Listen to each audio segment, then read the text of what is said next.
తాకట్లో ఉన్న మీ బంగారాన్ని విడిపించి ఆ రోజు ఆన్లైన్ రేటుకి కొంటాం. Sharma gold company. నమస్తే, వెల్కమ్ టు సుమన్ టీవీ. నేను గిరిజ.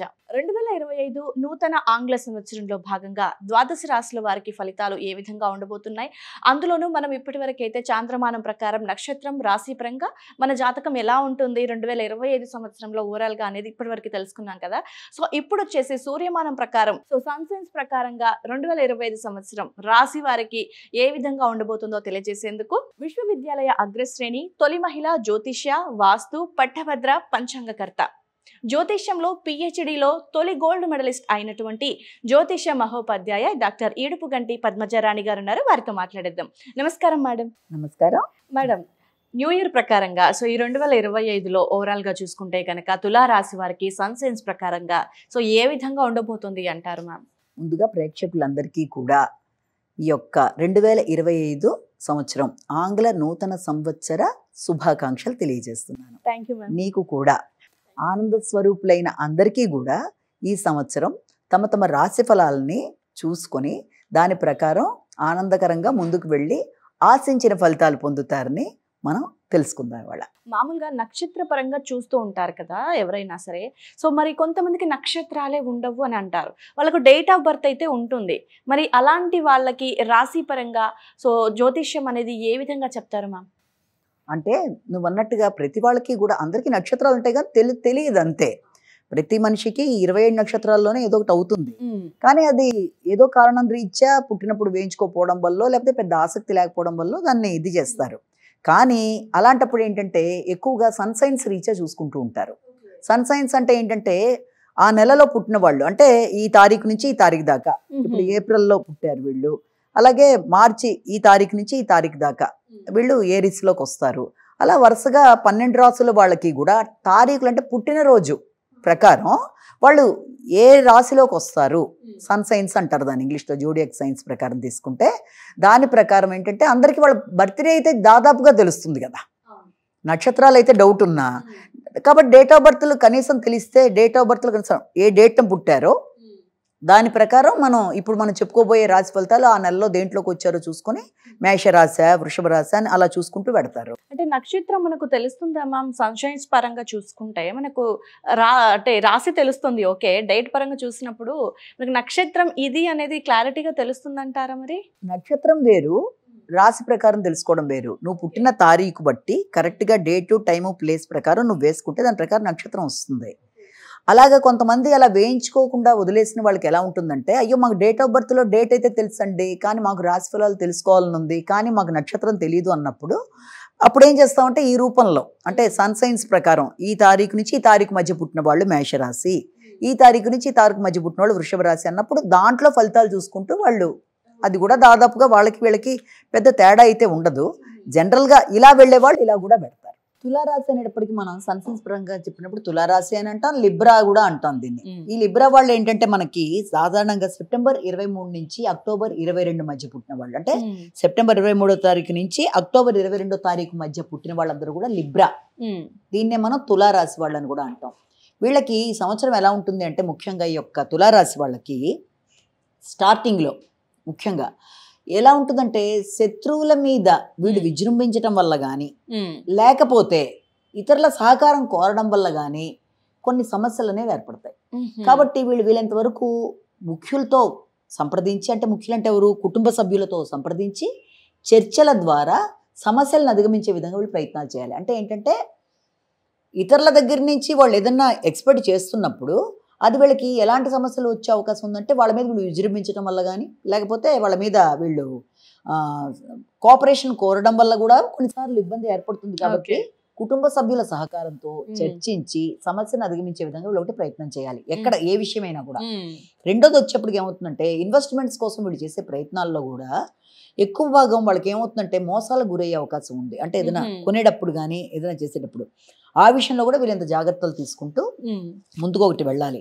అలాగే ఏదన్నా గృహానికి సంబంధించిన విషయాలు, అంటే ముఖ్యంగా గృహ నిర్మాణానికి సంబంధించి లేకపోతే స్థిరాస్తులకు సంబంధించిన విషయాల్లో వీళ్ళు పెట్టుబడులు పెట్టడానికి చేసే ప్రయత్నాల్లో అలాంటి చోట్ల మోసాలు గురయ్యే అవకాశం ఉన్న రీత్యా ఖర్చులు అధికంగా ఉన్నా మోసాలకు గురి కాకుండా జాగ్రత్త పడాలి ఓకే ఆ విషయంలో స్టెప్ తీసుకునేటప్పుడు. తర్వాత ఇంకోటి కూడా ఏంటంటే వీళ్ళ ఆలోచనలు వెంటనే స్ఫురించకపోవడం వల్ల కానీ, లేకపోతే ఆలోచనలు కొన్నిసార్లు వీళ్ళకే వ్యతిరేకంగా ఉండడం వల్ల కూడా ఈ ఫస్ట్ హాఫ్లోనే కొన్ని సమయానికి చేద్దాం అనుకున్న కార్యక్రమాల్లో వెనకబడే అవకాశాలు ఉన్నాయి. ఎక్కువ వీళ్ళ ఆలోచన సంతానపరమైన విషయాల్లో, వాళ్ళ అభివృద్ధి విషయంలో, వాళ్ళ ఆరోగ్య విషయంలో, లేకపోతే వాళ్ళ ఇన్వెస్ట్మెంట్స్ కోసం వీళ్ళు ఎక్కువ ఆలోచనలు చేస్తూ ఉండడం బట్టి కొంత వీళ్ళు వెనకబడుతూ ఉంటారు. అంటే వీళ్ళు ఆశించిన స్థాయిలో అది వెళ్ళటలేదు అని. కాబట్టి ఆ విషయంలో కొంచెం జాగ్రత్తలు తీసుకుంటూ ముందుకెళ్ళాలి. అలాగే సోషల్ రిలేషన్స్ విషయంలోనైనా, భాగస్వామి వ్యవహారాలైనా, జీవిత భాగస్వామి అయినా, తర్వాత వ్యక్తిగత అంశాలలోనైనా, తర్వాత వ్యక్తిగతంగా వీళ్ళు మాట్లాడేటప్పుడు ఎక్కువ మాటల విషయంలో ఒకటి, ఆర్థిక సంబంధమైన విషయాలు, సమయానికి ధనం రావడం అనేది చాలా ఇంపార్టెంట్. ఆ రావాల్సిన ధనం సమయానికి అందడంలో కొంత ఇబ్బందులు ఎదుర్కొనే అవకాశాలు ఉంటాయి. వాగ్దానాలు చేసినా నిలబెట్టుకోవడం కొంచెం కష్టం అవుతుంది. కాబట్టి ఏదైనా ఎవరికైనా మాట ఇచ్చేటప్పుడు కానీ, ఆర్థిక సంబంధమైన విషయాల్లో కానీ, రావాల్సిన ఆర్థిక సంబంధాల్లో కానీ, ప్రతి విషయంలో కూడా వీలైనంత వరకు వీళ్ళు ముందు జాగ్రత్తగా ధనాన్ని పెట్టుకోవడం, మాట్లాడేటప్పుడు ఫోకసింగ్గా మాట్లాడడం, ఇలాంటివి చేసుకుంటూ ముందుకెడితే ఫస్ట్ హాఫ్లో సమస్యలను అధిగమిస్తారు. ఇక సెకండ్ హాఫ్ వచ్చేటప్పటికి ఏమవుతుందంటే, సెకండ్ హాఫ్లో కూడా ముఖ్యంగా తండ్రి, తర్వాత పెద్దలు, గురువులు మొదలైన వాళ్ళని కలవడం, వాళ్ళ యొక్క ఆశీస్సులు తీసుకోవడం, అలాగే హైయర్ ఎడ్యుకేషన్ కోసం ప్రయత్నాలు చేయడం, అలాగే విదేశాల కొరకు ప్రయత్నాలు చేయడం, విదేశాలు వెళ్ళడానికి చేసే ప్రయత్నాలు, అలాంటివన్నీ కూడా మొత్తానికి చాలా గట్టిగా చేస్తారు వీళ్ళు. చేయడమే కాకుండా విదేశ సంబంధమైన వ్యక్తులతో వీళ్ళకి మంచి వ్యాపార విస్తరణ కోసం చేసే ప్రయత్నాలు ఒకటి వీళ్ళకి చాలా గట్టిగా ఫోకస్ చేస్తారు. అవన్నీ కూడా చాలా వరకు మిశ్రమ ఫలితాలు ఇచ్చినప్పటికీ కూడా, అంటే వీళ్ళ వ్యక్తిగత విషయాలు కానీ, లేకపోతే వాళ్ళతో మనం ఆలోచించి ఒక చక్కటి నిర్ణయం తీసుకుంటూ ముందుకు వెళ్ళే విషయం కానీ, ఇవన్నీ కూడా వాళ్ళకి బాగానే ఉంటాయి. కానీ ఫైనల్ వచ్చేటప్పటికి మాత్రం ఇంకా ఎక్కువ వాళ్ళకి బాగుంటుంది. ప్రొఫెషనల్ డెవలప్మెంట్, వ్యాపార విస్తరణ, కొత్త ప్రదేశాల్లో వ్యాపారాన్ని విస్తరించడం, ఆ వ్యాపారంలో కూడా ఆర్థిక సంబంధమైన విషయాలు అనుకూలంగా ఉండడం, లేకపోతే కొత్త వ్యక్తుల్ని కలవడం, తర్వాత ఇంకోటి ఏంటంటే గృహ వాహన విషయాలకు సంబంధించిన విషయాల్లో మోసాలకు గురవుతున్నారన్న విషయాన్ని సరిగ్గా ఫోకస్ చేసి జాగ్రత్తలు పడడం, తర్వాత శత్రువుల మీద వీళ్ళు అధిగమించడం, లోన్స్ ఏమైనా ఉన్నా క్లియర్ చేసేసుకోగలడం, అప్పులు లేకుండా చేసేసుకోవడం, ఇవన్నీ కూడా సెకండ్ హాఫ్ లో బాగుంటాయి. అలాగే సెకండ్ హాఫ్ వచ్చేటప్పటికి కూడా వీళ్ళకి ఇది స్టామినా పెరుగుతుంది, ఉత్సాహం పెరుగుతుంది.